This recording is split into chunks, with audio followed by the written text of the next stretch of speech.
I want to talk about by far two of the greatest entertainers ever. And I'm talking my generation.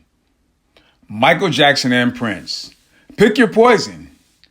Ladies and gentlemen, they were both musical geniuses. Now, before the Prince fans start jumping on me, let me give credit where credit is due. Prince played, if you let Prince fans tell it, maybe 50 different instruments. Wrote, composed his own music. I get it. He was talented. He danced. He wrote songs. He wrote music for other people. He's a legend in his own right.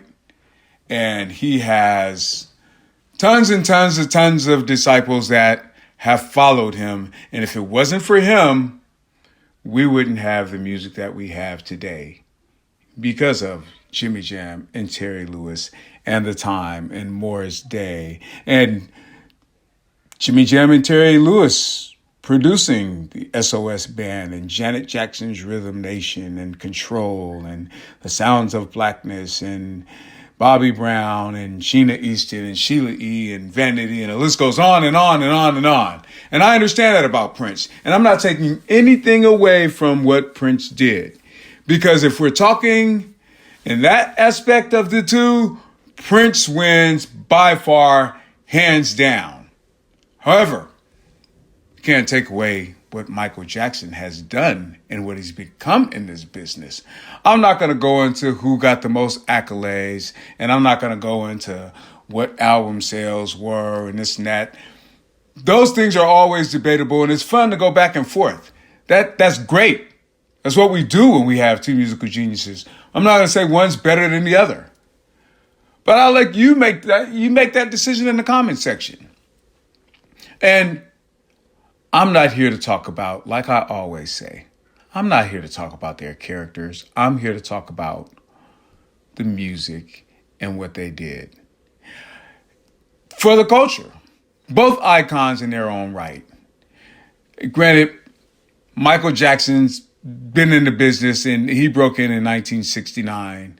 His dad, of course, getting them all together.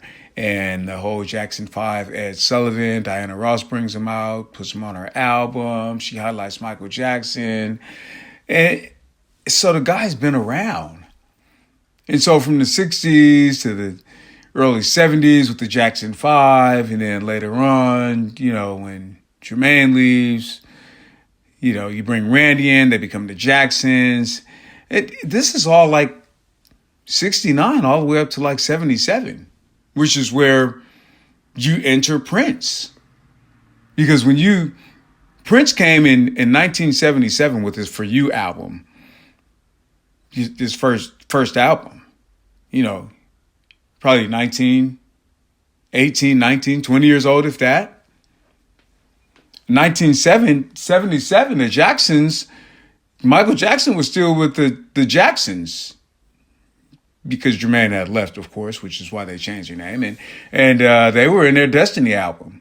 But Michael Jackson was still kind of getting out of that mode. They were doing highlights of him with the highlighted songs that he did by himself, like Ben or these songs that he was highlighted in when he was with the Jackson 5. And so 1980, Prince comes out with this, 79, Prince has his self-titled album, Prince. So he has a For You album in 77, and he has his Prince album in 79. Still not, it didn't sell as much. And then the Jacksons have their Triumph album in 1980. And it's not until 1979 till Michael Jackson comes with the Off the Wall album, and Prince has his self-titled album out. Well, clearly, Michael Jackson with the Off the Wall album, Quincy Jones is legendary. You get the Lady in My Life, you get Off the Wall, you get Rock With You, you get all those disco sounds that were around back then. And so Prince wasn't coming into his own. Prince still doing ballads in 1979. I can't name one album off his self-titled album. Dirty Mind comes out, nothing. And things don't take a turn for Prince until he gets the Controversy album out in 81. And he becomes a household name. And he becomes a sex symbol. In the meantime, Off the Wall is still taking off. Off the Wall goes from 1979 and it goes into 81 with all those hits. And then in 81, he's, One Day in Your Life album comes out, Michael Jackson, few ballads. Nobody knows nothing about it. Nobody cares. And then things start taking a turn. 1999. The album 1999 comes out in 1982. And at the same time, Thriller comes out in 1982. And ladies and gentlemen, let the debate begin, because these guys went in on it for the next, I want to say the next 20 to 30 years. These guys are going back and forth. And Purple Rain comes out. And then there's Thriller. Thriller gets a what do you call it? A video movie. And then Prince one-ups him, and then Purple Rain, the movie, comes out. Full-blown movie in theaters. And Prince he's on fire. He comes out with another album after Purple Rain, Prince and the Revolution, comes out in 85. Where's Mike? Nowhere to be found. Comes out with another one. Around the World in a Day. Same year, 1985. Where's Prince? Nowhere to be found. And then things start taking a turn. Michael Jackson comes out with Bad and then Dangerous and then his History album. And then he does this god-awful Ghost thing, which was a short movie. But Prince was still doing the Raspberry Beret and he was still around. But these guys went back and forth for years.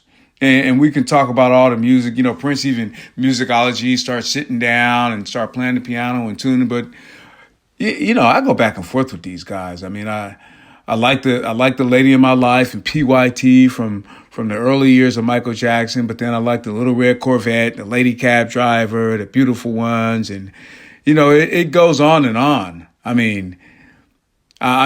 could just put both these guys on a playlist and let it play for like 27 hours, listening to all their music. Let's Go Crazy and When Doves Cry. And, you get the Remember the Time. And Michael Jackson and Prince, I'll tell you, go back and forth. You pick your poison. Your guess is as good as mine, who comes out on top. But anyway, leave a comment in the comment section. Let me know who you got, Michael Jackson or Prince.